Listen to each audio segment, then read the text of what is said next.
ہمارے لیے جتنا بڑا عمر ہے اس سے زیادہ بڑا عمر اس حکومت کے لیے. ہمارے لیے وہ ایک انسپریشن ہے، وہ ایک ریولیوشنری ہے، ایک بڑا اسکالر ہے، ایک ایسا انسان جس نے اپنی آزادی، اپنی زندگی، بہت کچھ قربان کیا اس ملک کے لیے، اس قوم کے لیے. اس نے اپنی آزادی کو گروی رکھ دیا تاکہ ہم سب اور ہماری آواز اور ہماری احساسیں اور ہمارے انقلاب آزاد رہیں. اور یہ کتاب ہمیں ملی، بے انتہا خوشی کا وقت تھا، لیکن ساتھ ہی ایک بہت غم بھی ہے ساتھ میں کہ عمر ہمارے بیچ میں موجود نہیں. یہ محض ایک اتفاق ہے. نیہا نے مجھ سے یہ سوال پوچھا اور آپ یقین جانیے کہ میں یہی بات کہنے کے لیے، یہی بات بتانے کے لیے یہاں پر آئی تھی، کیونکہ موسم ہے انقلاب کا، ڈسینٹ کی خوشبو ہماری فضا میں ہے. اور آپ یہ دیکھیے کہ جتنا پچھلے 50 دن میں انقلاب زندہ باد کے نعرے ہم نے سنے ہیں، کہے ہیں، ریکارڈ کیے ہیں، براڈ کاسٹ کیے ہیں. مجھے یاد نہیں پڑتا کہ این ٹی سی اے این آر سی موومنٹ کے بعد جو اس جنریشن کے لیے ان کا پہلا انقلاب تھا، اب ان سے بھی نئی اور بہت خطرناک جنریشن آ گئی ہے. میں سوچ رہی تھی ٹویٹر پہ کچھ لوگ ان کے کامنٹس میں پڑھ رہی تھی، چھوٹے چھوٹے اکاؤنٹس تھے اور زیادہ تر مسلم نوجوانوں کے اکاؤنٹس تھے. تو مجھے لگا کہ ایک ذمہ داری میری یہ بنتی ہے کہ میری آواز تھوڑی سی بڑی ہے ان سے، اور اتفاق سے ایک ایسے منچ پہ بلایا گیا جہاں اور بڑی بڑی آوازیں ہیں اور اتنے کیمرے ریکارڈ کر رہے ہیں. تو وہ جو ٹویٹس میں پڑھ رہی ہوں پچھلے 2-3 دنوں سے، 4 دنوں سے، اور اس پورے سی جے پی موومنٹ کے دوران جس کو 4 لائکس اور 2 ری ٹویٹ ملتے ہیں، میں یہاں اس کو ایمپلیفائی کرنا چاہتی تھی. اور اس کا سیدھا مقصد یہ تھا کہ جیسے میں نے کہا کہ مسلم نوجوان، اس میں سے بہت سارے وہ ہیں جنہوں نے این ٹی سی اے این آر سی موومنٹ میں حصہ لیا، اور بہت سے ایسے ہیں جو انہوں نے اس وقت اتنے چھوٹے تھے کہ اب لوریاں سن رہے تھے وہ کہ شاہین باغ کا جو انقلاب تھا وہ کیا تھا. تو وہ اتنے چھوٹے ہیں کہ انہوں نے لوریوں میں سنا ان چیزوں کو اور سنتے ہوئے بڑے ہو گئے. اور آپ کو یقین نہیں ہوگا 2019 سے لے کے اب تک سوچیے 7 سال اس بات کو گزر چکے ہیں. یعنی وہ بچے جن کو ہم جنزی کہتے ہیں 14-15 سال کے، وہ کتنے چھوٹے رہے ہوں گے اس وقت. تو ان میں سے کئی لوگ ان کے ٹویٹس میں پڑھ رہی تھی، اور ان کے ٹویٹس میں ایک حسد نہیں تھی، ایک خلش تھی اور ایک کسک تھی. اور نیہا بورا کے خاص کر نیہا نے ایک اپنا 2-3 منٹ کا ایک ویڈیو شاید کولکاتہ سے پوسٹ کیا تھا. اس کے بعد کئی مسلم نوجوانوں کو میں پڑھ رہی تھی کہ وہ کیا کہہ رہے ہیں اس پر. اور Neha being Neha, I mean as brave, as courageous, as articulate as she is، اتنا اچھا لگ رہا تھا. مطلب میں جب بھی نیہا کو سنتی ہوں ایسا لگتا ہے کہ کانوں میں جیسے کوئی شہد گھل گیا ہو. لیکن اس شہد کے بیچ بھی کیا کوئی کسک، ایک خلش محسوس کر سکتا ہے؟ اور وہ نوجوان کہہ رہے تھے کہ بہت اچھا لگ رہا ہے نیہا کو دیکھ کر کہ نیہا ایک ہندو لبرل ہے، وہ انقلابی باتیں کرتی ہے، اس کی باتوں میں کتنا انسپریشن ہے، اس کی باتوں میں ڈیموکریسی کی باتیں ہیں، برابری کی باتیں ہیں، ڈسینٹ کی باتیں ہیں، کانسٹیٹیوشن کی باتیں ہیں. اگر مسلم نوجوان جتنا نیہا بول رہی ہے اس کا 5% بھی بولے گا تو اس کے حلق پر ستا کا جو بھوت ہے وہ ایسا پڑے گا کہ اٹھے گا نہیں. اس کے حلق سے نہ صرف اس کی آواز چھین لی جائے گی بلکہ اس کے حلق میں جو گنی چنی سانسیں باقی ہیں وہ بھی نکال لی جائیں گی. تو یہ ایک فرق ہے آج کے ہندوستان میں ایک مسلم ایکٹیوسٹ ہونا یا ایک مسلم انڈیویجول ہونا. ایکٹیوسٹ بھول جائیے، وہ لوگ ایکٹیوسٹ نہیں تھے جو یہ باتیں لکھ رہے تھے. اور ہو سکتا ہے ان میں بڑا انقلابی جذبہ تھا، ایک ریولیوشنری فرور ان میں تھا. ہو سکتا ہے ان میں بہت سارے لوگ بنتے نیہا بورا، بنتے سورو داس، بنتے ابھیجیت دیپکے، بنتے نہ جانے کیا کیا.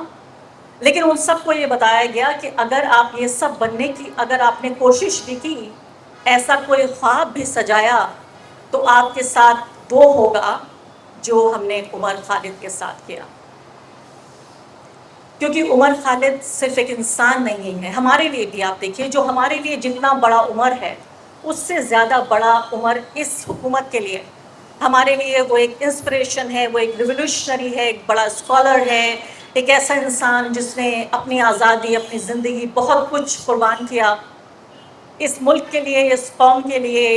اس نے اپنی آزادی کو گروی رکھ دیا تاکہ ہم سب اور ہماری آواز اور ہماری یہ سانسیں اور ہمارے انقلاب آزاد رہیں۔ لیکن اس حکومت کے لیے یہ اس سے بھی بڑا ہے، جتنا ہم اسے مانتے ہیں، ہمارے مقصد کے لیے اور ہمارے ریولیوشن کے لیے اور ہمارے کانسٹیٹیوشن کے لیے وہ جتنا بڑا ہے اس سے زیادہ بڑا ہے ان کے لیے، کیونکہ وہ اتنا زیادہ ان کے لیے خطرناک تھا کہ اس کا کچھ اور گھنٹے بھی آزاد رہنا انہیں برداشت نہیں ہوا۔ لیکن میں امید کرتی ہوں آج کے دن کہ کسی بھی جیل کی دیواریں اتنی اونچی نہیں ہوں گی کہ ہماری آواز عمر تک نہ پہنچے۔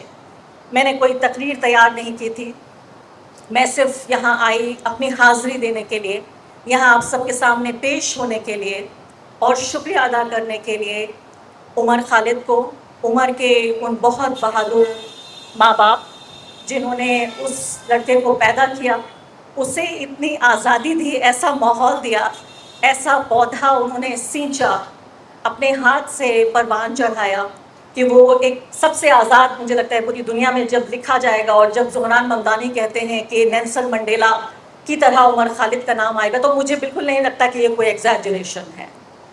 تو جب یہ ہندوستان کے نیلسن منڈیلا کو پال رہے تھے تو انہوں نے وہ آزادی دی اس کو کہ وہ سوچ سکتا تھا ایک آزاد مرد کی طرح، ایک آزاد ہندوستانی کی طرح۔ پھر میں شکریہ ادا کرنا چاہتی تھی ان ٹیچرز کو جنہوں نے اس ایک آزاد دماغ اور دل اور اس انسان کو اس طرح سے اس کو ایک سنجویا، سنوارا، بنایا اور ایک ایسی چیز میں تبدیل کر دیا۔ جیسے میں نے کہا کہ ہمارے لیے جتنا بڑا انسپریشن ہے اتنا ہی زیادہ، کتنی مطلب سوچیے وہ حکومت جس کے پاس سب کچھ ہے، جس کے پاس پولیس ہے، عدالت ہے، پورا کا پورا میڈیا ہے، انویسٹیگیٹو ایجنسیز ہیں، وہ ایک عمر نہیں 1000 عمر کو خاموش کر سکتے تھے، لیکن ایک ایگزامپل بنایا۔ تو میں ان ٹیچرز کو شکریہ ادا کرنا چاہتی تھی، اور سب سے زیادہ ایک تھوڑی سی جلن ہو رہی تھی عمر کے دوستوں سے۔ میں رش کر رہی تھی کہ عمر تو عمر تھا لیکن اس کے دوست کتنے حسین لوگ ہیں، کتنے اچھے دل دماغ کے، روشن دماغ کے لوگ ہیں، اس طرح کے ایونٹ کو آرگنائز کر رہے ہیں، اور عمر کی یاد کو ہم سب کے سامنے زندہ رکھے ہوئے ہیں۔ ہم سب، مجھے معلوم ہے، انڈیویجولی عمر کو ہمیشہ یاد رکھتے ہیں، لیکن کلیکٹیولی ایک طرح کے تیوہار کے طور پر ہر کچھ دن بعد عمر کو منانے کا ایک تیوہار، ایک کارنیول کے طور پر عمر کی آزادی کا، عمر کی اسکالرشپ کا، عمر کی قربانی کا، عمر کے جذبے کا، عمر کے انقلاب کا جشن منانے کے لیے ہم سب یہاں پر موجود ہیں۔ یہ کام عمر کے دوست کرتے ہیں۔ میں بہت بہت شکریہ عمر کے دوستوں کا ادا کرنا چاہتی ہوں، اور ایک غزل کے چند شعر، مجھے لگتا ہے جب بہت کچھ کہنے کے لیے ہو اور وقت نہ ہو، وقت کی کمی ہے مجھے معلوم ہے یہاں، تو میں ذرا بس یہ 2 مصرے پڑھنا چاہتی ہوں۔ امیر غزل باش کے، یہ بہت مشہور نہیں ہے اس لیے میں نے سوچا کہ ان کو پڑھنا اور بھی اچھا ہے۔ وہ کہتے ہیں کہ مقتل میں دبانا جو چاہا پھر ظلم کا قصہ جاگ اٹھا، مقتل میں دبانا جو چاہا پھر ظلم کا قصہ جاگ اٹھا، ہر زخم چھپا کر بیٹھ گئے تو خون کا دریا جاگ اٹھا، ہر زخم چھپا کر بیٹھ گئے تو خون کا دریا جاگ اٹھا، ہم دل کا فسانہ کہہ نہ سکے، ہم دل کا فسانہ کہہ نہ سکے اور آخر شب تک رو نہ سکے، ہم دل کا فسانہ کہہ نہ سکے اور آخری شب تک رو نہ سکے، جب خاموشی نے دم توڑا، آگے سنیے گا، جب خاموشی نے دم توڑا ایک محشر برپا جاگ اٹھا۔ جنتر منتر پر ایک محشر برپا ہی ہوا، اور کیا ہوا؟ جب خاموشی دم توڑ رہی تھی تب ایک محشر برپا جاگ اٹھا، جو آگ بجھی سی لگتی تھی، جو آگ بجھی سی لگتی تھی سینے کے کونے میں کہیں، سینے کے کسی کونے میں کہیں، جو آگ بجھی سی لگتی تھی سینے کے کسی کونے میں کہیں، ایک ٹھنڈی ہوا کا جھونکا لگا، ایک ٹھنڈی ہوا کا جھونکا لگا اور پھر وہ شفق سا جاگ اٹھا۔ آج عمر ہم سب کے بیچ جاگ رہا ہے، اور جیسے میں نے کہا کہ کسی بھی حکومت میں اتنی طاقت نہیں ہے، کسی جیل کی دیواریں اتنی اونچی نہیں ہے کہ ہماری یہ آواز عمر تک نہ پہنچے۔ عمر کی یہ جو قید ہے وہ ہم سب کو دکھ دیتی ہے، لیکن مجھے لگتا ہے کہ عمر جیل سے کہیں زیادہ ہمیں انسپائر کر رہے ہیں جتنا شاید وہ، میں امید کرتی ہوں کہ ہمارے بیچ وہ جلد آئیں گے، لیکن جو اس حکومت کی ناکام اور ناپاک سازشیں تھیں وہ ضرور ہم نے ناکام کی ہیں. بہت بہت شکریہ آپ کو. So, neither can I truly, in some sense, give you a long and a very, very, really a critical review of this book.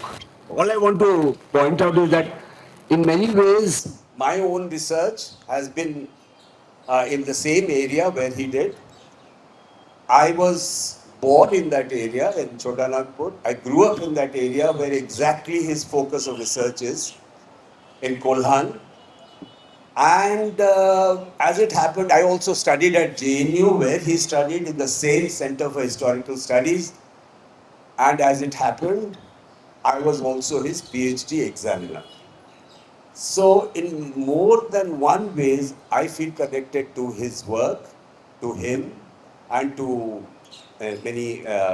So what I'm trying to do, I had in fact a long, very interesting talk yesterday I had to give at JNU, which was nicely interrupted and nicely, it was a nice, but I'll try and summarize some of the things and make it.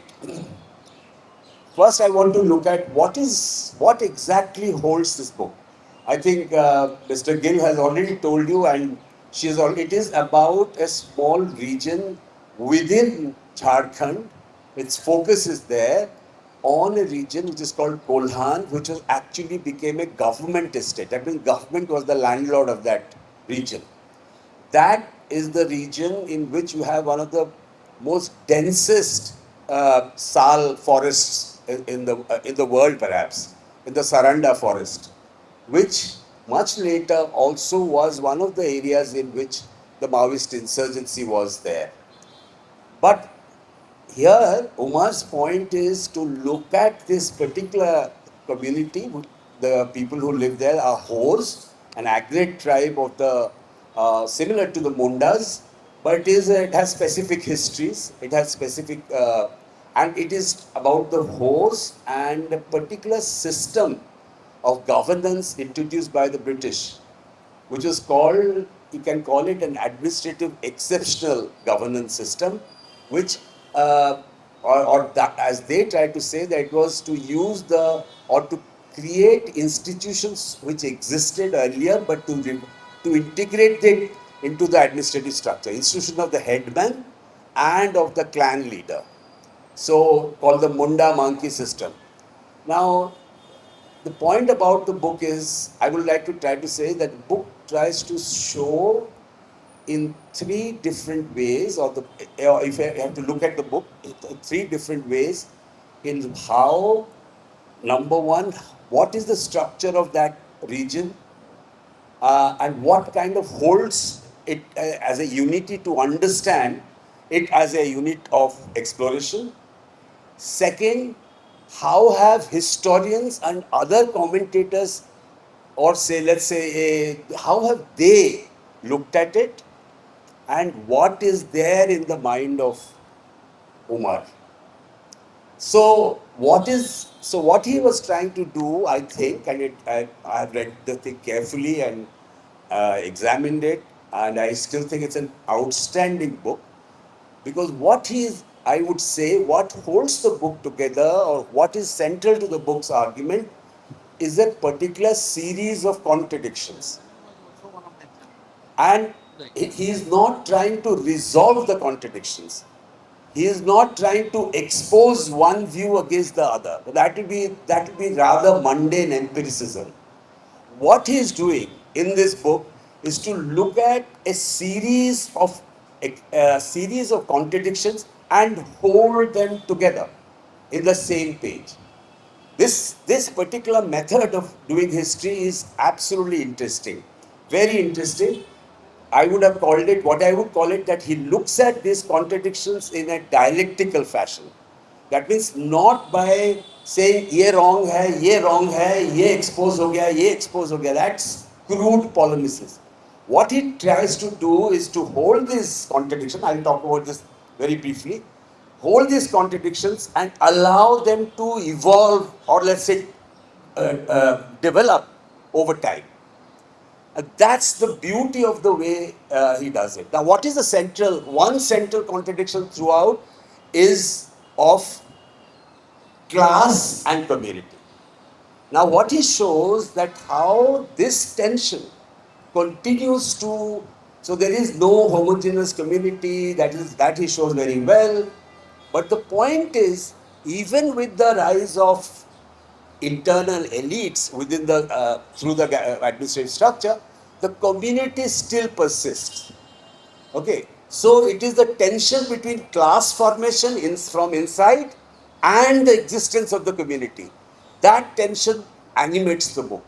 That is the one central tension of the book. The other tension or the other contradiction in the book is between this exceptionalism, administrative exceptionalism, and a integrationism. On the one hand, they want to make it an exception, the type of governance, colonial governance, as an indirect rule, not direct rule. But on the other hand, they deeply integrate the existing or the created structure of governance, internal structure of governance into the colonial state. So this tension continues throughout in the book. It is manifest not only in the internal development of within the community, the way a kind of class of collaborating elite leadership emerges and reproduces. This is throughout reproduced. That alongside also the emergence of a more integrated and interventionist state. So it is on the one hand saying, you are exceptional, but on the other hand, you are a. So there he uses the term paternalism as a way in which this centripetal and centrifugal forces are put together. All right. Now the third set of contradictions, which I think animates the book, is about the political constitution of the community itself. So there is a contradictory force in which the political community is being created. And these forces are, as I told you, on the one hand, the force of class formation and what you call community formation. And then you have administrative exceptionalism and integrationism. And here the politics enters this through time, through historical unfolding of these contradictions. So what he means by Adivasi politics is precisely this, the historical unfolding of these sets of contradictions. There are many others. It is manifest in the way the colonial state itself had not one voice, often had two or three voices, and there were policy contradictions, there was contradiction within the community, and so on and so forth. But the key point about the political constitution is that these tensions are reconfigured over time. And that's the beauty of the way he has developed the book. And I think it's an interesting. So what he does simultaneously is to look at the historiography. How does he do it? Look at the colonial chaps who wrote about it, the colonial officials, those who tried to write the history of this region, and contradictions which were there inherent in those writings. Then colonial anthropology, which played a major role. Then the brilliant analysis of D.N. Majumdar, the Indian anthropologist who studied that region in the Hos. He shows again not a contradiction between colonial anthropology versus nationalist anthropology, but within the nationalist anthropology is a shift which takes place. All right, the shift which takes place and contradictions which come about there. The methodological point he makes, and this is important for all of us to understand, that he is not merely dishing anyone. They're saying, well, this is wrong and I am right. No, he plays the two forces or two opposing views all the time, bounces them together, introduces temporal development, and that constitutes the historically, methodologically, I think it's a wonderful breakthrough that he has done. That is my reading of his book. I want to now end by looking at something, or the last part I want to talk about is the what kind of political, as I said, political contradiction and political constitution of the region and the community that I've talked about, but what kind of political conclusions can be drawn. That's very important. What conclusions can be drawn? And here I think Nandini did write a beautiful epilogue to this, and she is much more clear about it. But I can now rightfully say in some ways how is the most important political conclusion of this book evolves through its own unfolding. Not by saying, look, ये message है, ये किताब का message ये है. It's not like a pamphlet that this is what it is. It allows the reader to jump over or take an imaginative leap and draw its political point. He is not drawing everything for you. It is for us to find the political conclusion. The center point he shows is this, that the book itself, as I said, book itself is politically constituted. The region itself is politically constituted. Politics means the structure of power which is enfolding this community, both externally and internally. It is also the historiographic, or the politics of historiography which is being constituted, and he shows that.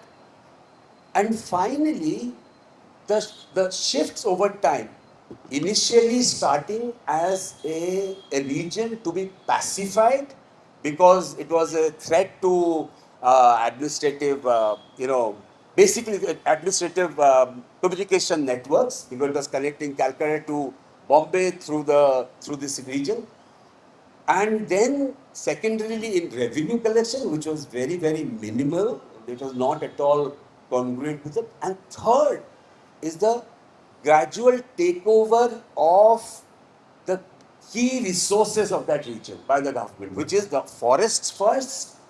Forests were first protected, then they were turned into reserves, and finally, by the end of the 19th century and early 20th century, the entry of the big capital in the form of resource extraction. Singhbum is the largest and most important storehouse of fine grade iron ore. And the big mines all begin roughly from this period onward. They still, and a series of mines, given us a great gift in the shape of the book. What gift can we give him? So I was thinking of this, and I want to just read out this poem, a little poem. Give me just 1 minute, ma'am. Sorry, this is small. This is to Umar. It is from Baudelaire's, Charles Baudelaire's great long poem called the Les Voyages.